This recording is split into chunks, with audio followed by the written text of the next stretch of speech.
pentatonic scale. Let's talk about it. Here we go. So, we're going to talk about how to play it, what it is, what its function is, the meaning of life. All of these things we're going to cover today, starting with how we play it. So, I'm going to give you a quick run through. We've got it tabbed. We're going to start on the bottom E string, the thickest string. I say the bottom, it's the closest to you. Some people say the top string. You know the string I'm talking about, the one that sounds like this when you play the 5th fret. So 5th fret and then 8th fret. Now I like to do this with my first finger and then my little finger. Now, when I'm playing my little finger, I am going to keep this finger here. The reason for that is because this side of the string doesn't affect this side. Only this side does. So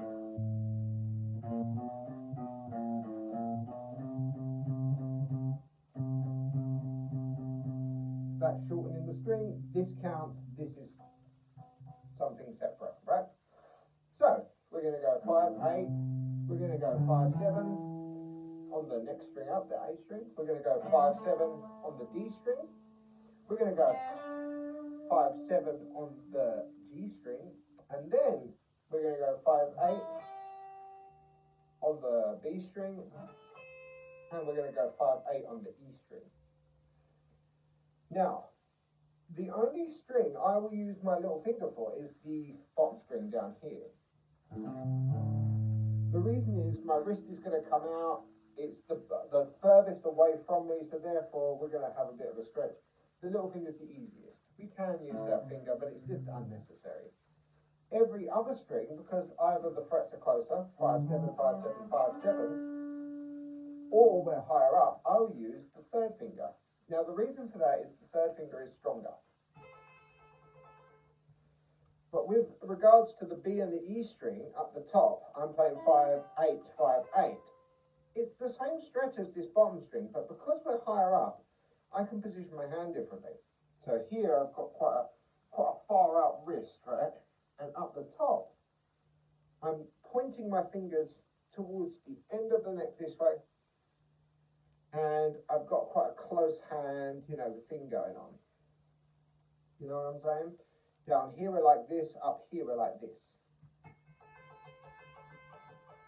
Now, if that is uncomfortable, feel free to play with your little finger. There is absolutely no reason why you can't play with your little finger.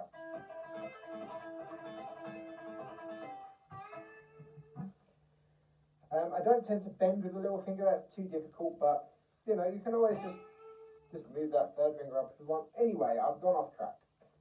So up here, I like to play with this. Now, if that's uncomfortable, you can play with your little finger. Maybe if you was playing in E minor and you're up on the 12th fret, really high up, the frets are smaller. So maybe that's the time when you use your 3rd finger. So it's situational. It's not one rule for every single thing in this. You know, you've got to just explore, enjoy the exploring. You'll be doing something, it feels awkward, it means either practice more or change what you're doing or both. So, now we've got down what we're doing, let's talk a little bit about the theory of what we're doing and why we're doing it. So, the reason we practice these scales, and it could be pentatonic, it could be major, minor, harmonic minor, whatever you want to call it. There's modes, there's lots of scales. The reason we practice scales is because they make up music. Scales lead to arpeggios and chords. Arpeggios and chords lead to songs, you know, melodies over chords is, you know, the way music works. So once you practice scales, you have an understanding of listening to music and hearing what it is. And you get used to playing music with your fingers. You get it in your heart and soul. So, sounds a bit woo-woo, and that's because it is. But scales are a great way of doing that. So, I'm going to explain the theory of what we're doing now. Yes, we are in the A minor pentatonic scale. That means this scale works with the A minor, key of A minor. Now, a key is what goes underneath.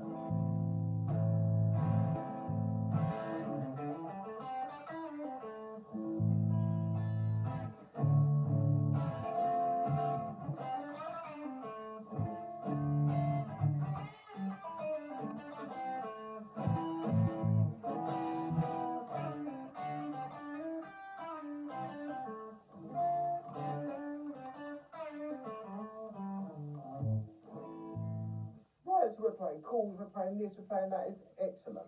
When I was at work, I heard a Queen song. I want it all, I want it all, want it all, I want it now. And it goes. And I went, I know how to play that because I learned my pentatonic scale. Now, we're in the key of A. The first note is A. That's how we know the scale. So, if we're in the key of E, for example, we would play it starting from the 12th fret, which is the E. Now, finding notes and scales is a whole other story, but I'll give you a quick rundown of the theory of that. So, normally, we have 7 notes in a scale. Majors, minors, modes, all have 7 notes. You will hear them with the do, re, mi, fa, sol, which is 1, 2, 3, 4, 5, 6, 7, 1, 2, 3, 4, 5, 6, 7, 1.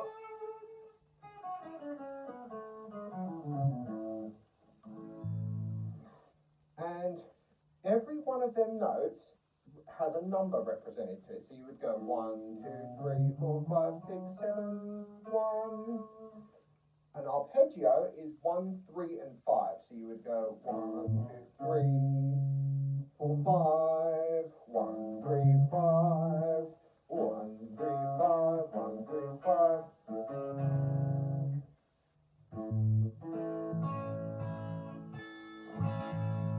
Major chord, right? You would have a minor scale, 1, 2, 3, 4, 5, 1, 3, 5.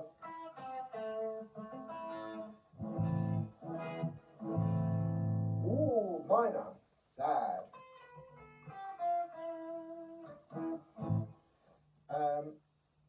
Whereas pentatonic scale has 5 notes, hence the name penta. Penta means pentagon, pentagram. Penta means 5, right? Think about it, you drop a pen, 5 fingers, right? That's a good way of remembering it. Now, you might be saying to me, James, hold up, you're crazy. I count 1, 2, 3, 4, 5, 6, 7, 8, 9, 10, 11, 12 notes. And you would be right. And that's because every 12 semitones or frets, there is an octave, which is where the note repeats itself but an octave higher. So you've got E, and you've got on the 12th fret, E. You can practice it with any, or you can hear it with any string. A, 12, A, ba, ba.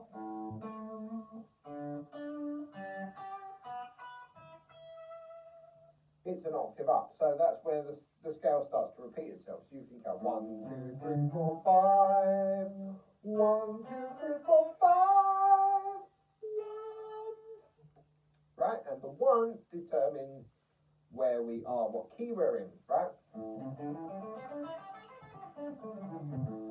So that's why we would call this the first position of the minor pentatonic. This is good to practice. Get it in your ears, get it in your fingers, get it in your heart, your mind, your soul. You want to be able to play this thing in a coma. You want to think about it like, second nature. This is what we understand. In the end, I was playing it in thirds. Or triplets, should I say, or threes. 3, 2, 1, 3, 2, 1, 3, 2, 1, 3, 2, 1, 3, 2, 1, 3, 2, 1.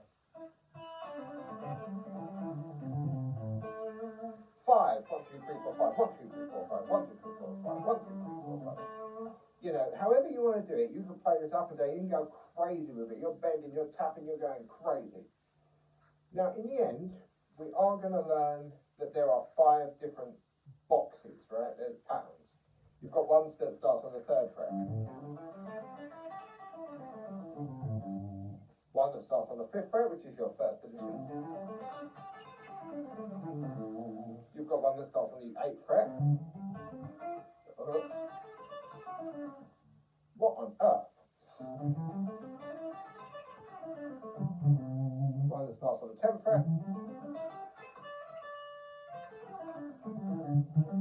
And one that starts on the 12th fret. So you've got, and then one that starts on the 17th, which is exactly 12 notes from fifth, hence the octave. So this is a lot of maths, it's a lot of thinking. Penta means 5. This is for improvising, composing. And once you get this down, you'll learn songs and you'll go, I see what they're doing. I know exactly what's going on there. That's pentatonic. I can hear that. I can feel it.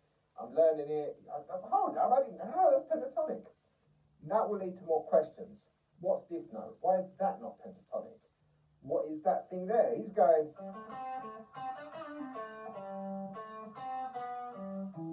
And you go, what?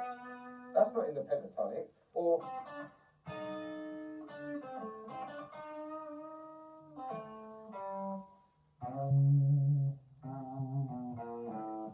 Oh, what are them notes? Why is there different stuff going on? What's, you know, and this, we can start expanding our knowledge from here. This is where it starts. The first position, minor pentatonic scale. Enjoy it. If there's any questions, I've got another theory video on the piano, so it's easily laid out, so you can sort of see how chords and arpeggios are made up and stuff.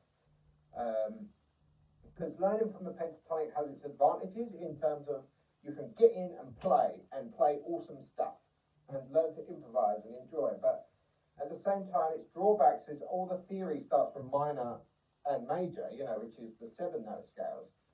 So, you know, we'll go over all of that stuff and its relative minors and all this and that. But for now, pentatonic is a great place to start. I hope this has been insightful and I haven't rambled too much about stuff. I really enjoy the pentatonic scale, and yeah, that's a really big first step. So enjoy this one. Take your time with it. Watch a film. This is the best way of doing it. Watch a film and just play it up and down for hours and hours. Hours and hours.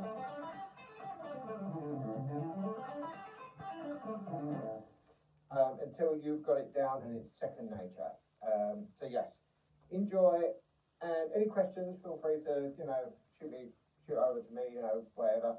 Whatever's on your mind. No such thing as a silly question. And yeah, enjoy.